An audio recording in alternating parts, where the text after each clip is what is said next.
अस्सलाम वालेकुम बच्चों, आज हमारी क्लास में हम सीखेंगे maths lesson number 6 factorisation of algebraic expression. Lesson number 6 factorisation of algebraic expression.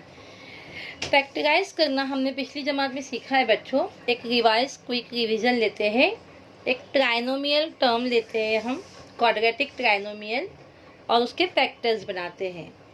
तो क्वेश्चन इज, सपोज हम लेते हैं x square plus 5x plus 6। अब इसमें हमें क्या करना है, देखिए ये है कोएफिशिएंट है ना, और ये है कांस्टेंट टर्म। अब इसका कोएफिशिएंट है 1। अब एक मिनट, हाँ बच्चों, मैं पेन ले लूँ ब्लैक। हाँ, अब इसमें ये ट्राइनोमियल क्वाड्रेटिक ट्राइनोमियल एक्सप्रेशन है, इसके हमें फैक्टर करना है। ये जो लास्ट टर्म है 6, हमें इसके ऐसे फैक्टर बनाना है कि जिसको हम ऐसे दो अदर जिसको मल्टीप्लाई करें। When we multiply them the answer become 6, but when we add them the sum should come 5। यानी ऐसे फैक्टर लेने का। देखो 6 1 जा 6 भी होता है, लेकिन 6 1 जा 6 तो होता है, लेकिन जब हम 6 और 1 को ऐड करेंगे तो क्या 5 मिलता है? नहीं। तो हमें 6 के ऐसे फैक्टर बनाना है जिसका सम जो है यानी एडिशन 5 हो, और प्रोडक्ट जो है यानी मल्टीप्लिकेशन जो है वो क्या हो? 6 हो। देखो 2 3 जा 6। अब 2 3 जा 6 में 2 और 3 को हम मल्टीप्लाई करते तो 6 होता है, और अगर इसी 2 और 3 को हम ऐड कर दें तो क्या बनेगा? 5। तो हमें यहाँ क्या चाहिए? 5। जब भी ऐसी टर्म हो तो आपको लास्ट टर्म के ऐसे फैक्टर बनाना है, यानी ऐसे दो नंबर ढूंढना है जिसको मल्टीप्लाई करने पर ये नंबर आए, लेकिन उन्हीं दो नंबर को ऐड करने पर कौन सा टर्म आए? बीच की टर्म आए। तो ये बात क्लियर हो गई। तो अब हम इसके फैक्टर्स लिखेंगे। अब 3 की बजाय हमारे पास 4 टर्म हो गई। एक्स स्क्वायर 2 3 जा 6। 5 की जगह पे हम 5 ना लिखते हुए इसके जो फैक्टर बने हैं वो लिखेंगे। 2 3 जा 6 में कौन सा number, which number is greater 3? तो हमेशा अपनी ये हैबिट रखिए बच्चों कि बड़े नंबर को पहले लिखें। अब वो क्यों, मैं आपको बाद में बताती हूँ। उसके बाद हम लिखेंगे 2 3 जा 6। तो ये 2 3 जा आया, और क्योंकि इसके पास x है इसलिए हम इसको x भी देंगे, प्लस क्या है हमारे पास? 6 है तो 6 लिखा। अब ये जो फैक्टराइज करते हैं हम, इसके कुछ उसूल है। वो रूल ये है कि जब हम फैक्टर बनाते हैं तो हमारे पास 3 की बजाय कितने टर्म हो गए? 1 2 3 एंड 4।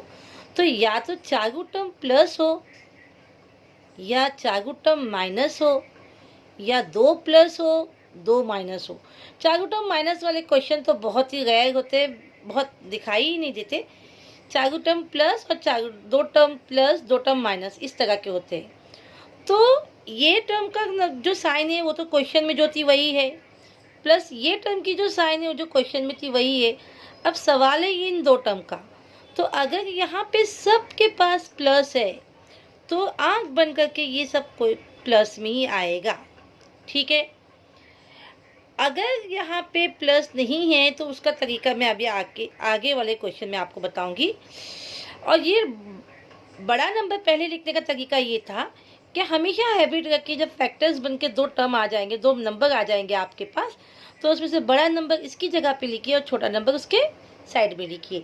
इसकी वजह ये है कि जो बड़े नंबर की साइन है, हमेशा इस नंबर में जो साइन है वही साइन बड़े नंबर को आएंगी। तो ये प्लस ये प्लस ये प्लस, 3 प्लस हो गए। एक साइन हमें डिसाइड करना है तो हमने खुद से लगा दी, क्योंकि 3 प्लस हो गए तो 3 प्लस वाली तो कोई साइन नहीं है। चारों प्लस हो गए, या 2 प्लस 2 माइनस।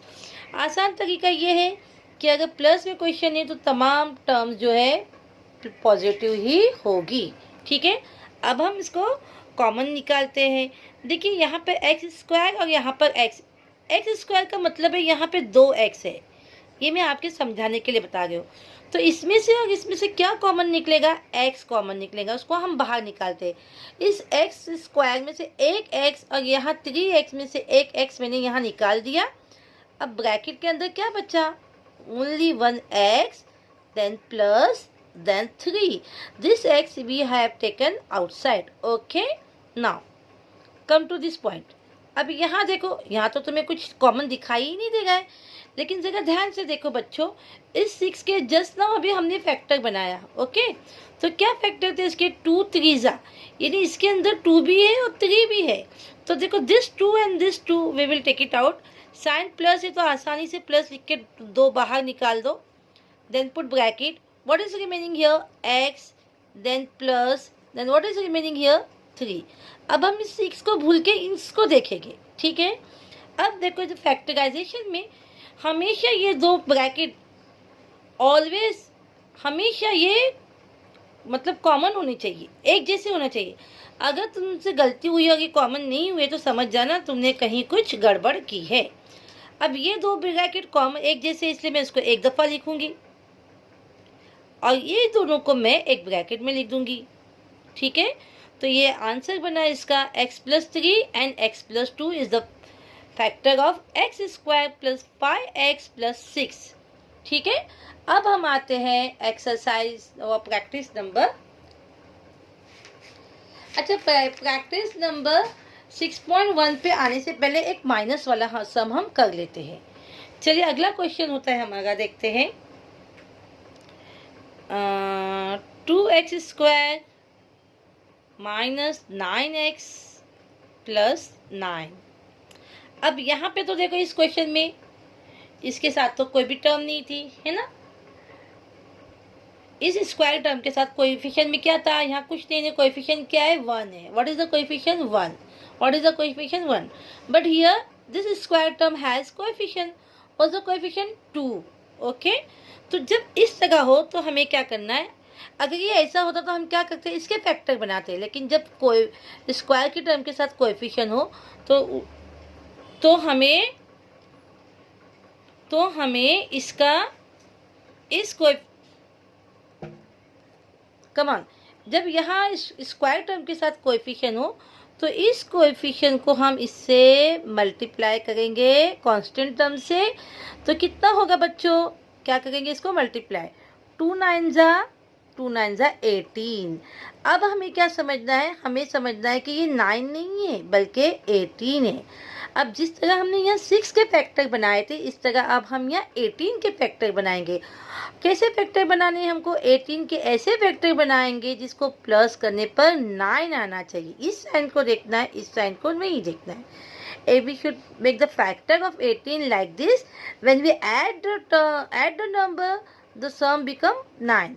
अब देखो 18 कौन कौन सा टेबल में आता है, 9 2 ज़ा 18 आता है ना, फिर 6 3 ज़ा 18 आता है, फिर 18 1 ज़ा 18 आता है। तो इसमें से 9 और 2 को अगर आप ऐड करो तो क्या आएगा, 11 आएगा, है ना। अगर ऐड करते हो तो यानी सम निकालते हो तो 6 और 3 का सम निकालोगे तो क्या आएगा, 9 एंड 18 एंड 1 का 19। तो हमें क्या चाहिए, हमें 9 वाला चाहिए। तो हम कौन सा फैक्टर लेंगे, 9 के हम कौन से फैक्टर, 18 के हम कौन से फैक्टर लेंगे, 6 × 3। ये आपको यहाँ लिखना नहीं है, ये मैं आपके समझाने और समझने के लिए लिख रही हूँ।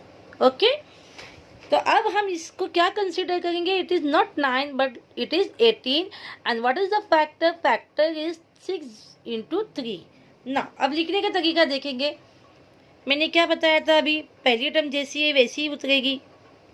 Instead of this term we have to write this 2 term 6 and 3। 6 and 3 में से बड़ा कौन है, विच वन इज ग्रेटर, 6। तो we will write 6 x here, we will put x here, then we will write 3, then this term as it is, वो जैसी है वह वैसी ही आएगी। आपको 18 नहीं लिखना है, आपको 9 लिखना है। चलो अब हम आगे देखते हैं। अब आया साइन का मसला। अब देखो यहाँ पे एक टर्म माइनस में है ना, अब हमें बहुत ध्यान रखना है कि हम साइन किस तरह लगाएं।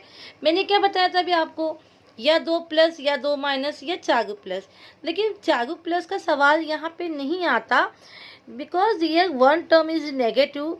तो आंसर मतलब ऐसा होगा कि 2 प्लस 2 माइनस में आएगा, this is positive, this is positive, ये प्लस में ये प्लस में।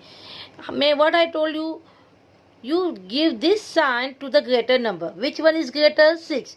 इसकी साइन ग्रेटर नंबर को देना है, यानी इसकी साइन माइनस है तो मैंने इसको माइनस दे दिया। अब देखो एक प्लस दो प्लस हो गया, और एक माइनस है तो दूसरा भी क्या होगा, माइनस। यानी ये शायद हमें डिसाइड करना है, तो ये हमने क्या दिया, माइनस, बिकॉज मैंने आपको यहाँ रूल में बताया था। इस रूल को हमेशा याद रखिए बच्चों। अब हम इसको निकालेंगे कॉमन। तो देखो 6 में क्या है, 6 में 2 3 है ना। ऐसे तो हमें कुछ कॉमन नहीं दिखता है, लेकिन 6 का फैक्टर बनाओगे अगर तुम तो 2 कॉमन निकलेगा। तो ये 2x मैंने निकाला। यहाँ से अभी मैंने आपको एक्स स्क्वायर बताया था यहाँ पे ना, इसी तरह यहाँ पे भी एक्स स्क्वायर में से एक x निकाल दिया, तो यहाँ पे कितना x बचा, एक x बचा। What is remaining here, minus 2 is coming out, तो what is remaining here, 3x। Okay, now here अब यहाँ तो तुम्हें कुछ कॉमन नहीं दिखाई देगा है, लेकिन तुम जानते हो 9 के टेबल में 3 आता, सॉरी 3 के टेबल में 9 आता है, 3 3 ज़ा 9, तो this 3 and this 3 will be common. Sign is minus over here, take out minus sign. अब what is remaining here, x, and what is remaining here, 3. अब चूंकि यहाँ माइनस साइन थी, इसलिए ये साइन भी क्या बन जाएगी, माइनस। जब बाहर माइनस की साइन होती है तो अंदर की साइन चेंज हो जाती है, बिकॉज देखो इसको वापस एक स्टेप पलट के देखते हैं। 3 into x minus 3x and minus into minus plus 3 3 ज़ा 9, इसको मल्टीप्लाई करोगे तो यही स्टेप आएगा। Now see these two brackets are common, congruent or common, तो I am going to write only one time। ये दोनों ब्रैकेट की जगह पे मैंने ये एक ब्रैकेट लिखा। अब 2x माइनस 3 को मैंने अलग ब्रैकेट में लिखा, तो दिस इज आवर आंसर। ठीक है, ये हमारा आंसर हो गया।